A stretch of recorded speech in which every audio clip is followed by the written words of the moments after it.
नमस्कार। नमस्ते। आज हम बात कर रहे हैं मुंबई के मीरा रोड में हुई एक काफी परेशान करने वाली घटना के बारे में। जी।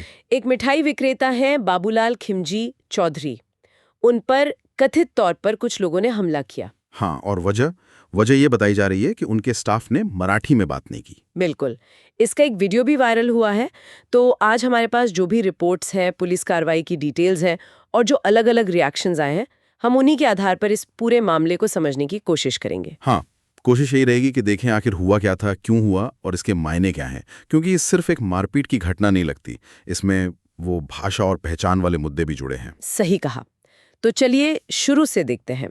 ये घटना है 29 जून की। जी। सुबह का वक्त था, करीब 10:30 बजे होंगे। हाँ, मीरा रोड में जोधपुर स्वीट मार्ट नाम की दुकान है। अच्छा। तो रिपोर्ट्स के हिसाब से 7 लोग दुकान में आते हैं, पानी मांगते हैं और स्टाफ हिंदी में जवाब दे देता है। बस यहीं से बात बिगड़ी। उन लोगों ने कहा कि मराठी में बोलो। फिर दुकान के मालिक चौधरी जी, वो 48 साल के हैं, उन्होंने बीच में पढ़कर समझाने की कोशिश की। उन्होंने कहा कि भाई मेरे कर्मचारी प्रवासी हैं, बाहर से आए हैं और महाराष्ट्र में तो सारी भाषाएं बोली जाती हैं। ओ, तो ये बात कि महाराष्ट्र में सभी भाषाएं बोली जाती हैं। हाँ, लगता है यही बात उन लोगों को मतलब चुभ गई। और इसके ठीक बाद हमला हो गया। जी, थप्पड़ मारे, मुक्के चलाए और सबसे अजीब बात यह है कि इसे रिकॉर्ड भी किया गया। रिकॉर्ड किया और फिर ऑनलाइन शेयर भी कर दिया। हाँ। ये तो मतलब प्रदर्शन जैसा हो गया। हाँ, ये ट्रेंड थोड़ा चिंताजनक है। खैर, इसके बाद पुलिस ने कार्रवाई की। काशी मीरा पुलिस स्टेशन में एफआईआर दर्ज हुई है। एफआईआर में क्या धाराएं लगाई गई हैं? देखिए, इसमें भारतीय न्याय संहिता बीएनएस के तहत हमला, आपराधिक धमकी और खास तौर पर भाषा के आधार पर दुश्मनी को बढ़ावा देने का आरोप है। भाषा के आधार पर दुश्मनी, ये तो मतलब काफी गंभीर आरोप है। बिल्कुल।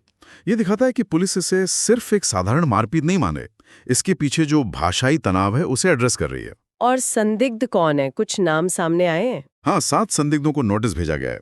इनमें कुछ नाम एमएनएस यानी महाराष्ट्र नवनिर्माण सेना से जुड़े बताए जा रहे हैं, जैसे क्षेत्रीय नेता करण कंडांगिरे, प्रमोद नीलेकट और अक्षय दलवी। अच्छा, तो गिरफ्तारी हुई है या सिर्फ नोटिस? अभी स्थिति थोड़ी अस्पष्ट है। मतलब घटना के 72 घंटे बाद डीसीपी ऑफिस में बयान दर्ज होने शुरू हुए थे, लेकिन हिरासत को लेकर कंफर्म न्यूज नहीं है। हाँ, डीसीपी प्रकाश गायकवाड़ ने कार्रवाई का आश्वासन जरूर दिया है। पुलिस की कार्रवाई अपनी जगह है, लेकिन वहां के व्यापारी क्या वो संतुष्ट थे? शायद नहीं, क्योंकि विरोध प्रदर्शन भी तो हुआ। हाँ बिल्कुल, 3 जुलाई को मीरा रोड और भायंदर में एक बड़ा बंद रखा गया। सैकड़ों व्यापारियों ने अपनी दुकानें बंद रखी। किस तरह के व्यापारी थे इसमें? इसमें गुजराती, मारवाड़ी समुदाय के लोग काफी संख्या में थे। उनकी मांग सीधी थी, तुरंत गिरफ्तारी हो और उन्हें सुरक्षा मिले। उन्होंने इसे भाषाई गुंडागर्दी कहा है ना? हाँ, उनका कहना था कि हम मराठी का पूरा सम्मान करते हैं, लेकिन अगर कोई ठीक से नहीं बोल पाता तो उसे निशाना बनाना गलत है। एक डर सा बैठ गया था। और फिर राजनीतिक गलियारों में भी हलचल तेज हुई। मुख्यमंत्री देवेंद्र फडणवीस का बयान आया। हाँ, उन्होंने काफी सख्त शब्दों में निंदा की, कहा कि ये मराठी गौरव के नाम पर गुंडागर्दी है और इस पर 0 टॉलरेंस रहेगा। गृह मंत्री योगेश कदम ने भी कुछ कहा। जी, उन्होंने भी कहा कि मराठी जरूरी है, लेकिन इस तरह की निगरानी या मॉरल पुलिसिंग वो अस्वीकार्य है।